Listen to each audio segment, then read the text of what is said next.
اور اگر آپ کے پاس آپ کی آئیڈینٹیفکیشن بھی نہیں ہے تو جب تک آپ کی نئی آئیڈینٹیفکیشن نہیں بن جاتی آپ کو وہ کنٹرول کرتے رہیں. تو ایک چھوٹا سا مسئلہ بن گیا اسپین میں تقریباً 2025 کے اپریل میں آیا تھا. صحیح ہے. تو میرے پاس گریس کا ورک پرمٹ تھا.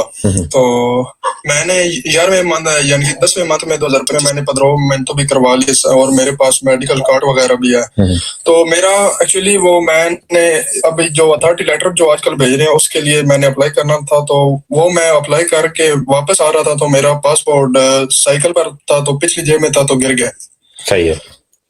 تو وہ پھر میں نے وہ یعنی کہ ریپٹ بھی لکھوا لی ہے. تو انہوں نے مجھے ایک اور سیتا نکال کر, میں سوئیا میں ہوتا ہوں اسپین کے, تو انہوں نے مجھے ایک اور بڑے یعنی کہ پولیس اسٹیشن میں کا سیتا نکال کر دے دیا تھا جو آج میں گیا بھی تھا. تو انہوں نے مجھے آج پھر یعنی کہ انہوں نے مجھ سے پوچھا کہ آپ کیسے آئے تھے, آپ نے وہاں کیوں نہیں پاسپورٹ بنوایا, تو یہ ایسے سوال کرتے رہے. تو میں نے ان کو بتایا کہ میں یہاں یعنی کہ 30 لیٹر بنوا کر آ رہا تھا. تو میں نے ان کو اپنی پدرون بھی دکھائی ہے. صحیح ہے. تو اب وہ یعنی کہ انہوں نے پھر یعنی کہ انہوں نے کہا کہ آپ نے دوبارہ آنا ہے چوتھے مہینے کی 6 تاریخ کو. آپ اگر نہ آئے تو ہم آپ نہ آئے تو آپ یعنی کہ یہ جو امیگریشن اوپن ہے اس کے پیپر نہیں بنیں گے. صحیح ہے. تو آپ کو آنا ہوگا. تو مجھے اور بھی ڈاؤٹ ہے کہ اللہ نہ کرے کوئی غلط کام بھی ہو سکتا ہے یعنی کہ چوتھے مہینے میں جائیں, تو کیا اس کا سولوشن؟ جی, اور آپ کو کیا دھمکی دی ہے انہوں نے کہ کیا کریں گے وہ آپ کے ساتھ؟ انہوں نے اب یہی بولا ہے کہ یعنی کہ آپ نے آنا ہوگا یعنی کہ چوتھے مہینے کی 6 تاریخ کو. اگر آپ نہ آئے تو آپ کے امیگریشن والے پیپر نہیں بنیں گے.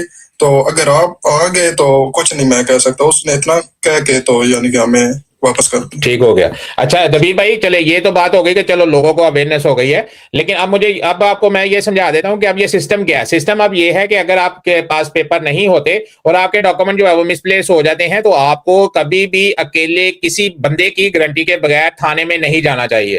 جیسے آپ چلے گئے ہیں بے دھڑک ہو گئے کہ میں تھانے میں جاتا ہوں اور وہاں پہ جا کے ان کو کمپلین کرتا ہوں, ایسا نہیں کرنا چاہیے. کسی اچھی اسپینش بولنے والے بندے کو ساتھ لے کے جانا چاہیے جس کے پاس کم از کم جو ہے وہ وہاں کی ریزیڈنسی ہو. وہاں پہ جا کے پولیسی نیشنل کے آپ کو دفتر میں جائیں, وہاں اس کے پاس ڈاکومنٹس تھے. یعنی جس دن پہلے میں رپورٹ بنانے گیا اس دن بھی تھے یعنی کہ جو لڑکا گیا تو انہوں نے آج بھی لڑکے سے پوچھا تو اس نے یعنی کہ کہا یہ میرے ملک ہے تو اسے زبان نہیں آتی تو اس لیے میں اس کے ساتھ آیا ہوں. تو اس کے پاس ڈاکومنٹس تھے, ریزیڈنسی تھی 5 سال کی. Very good.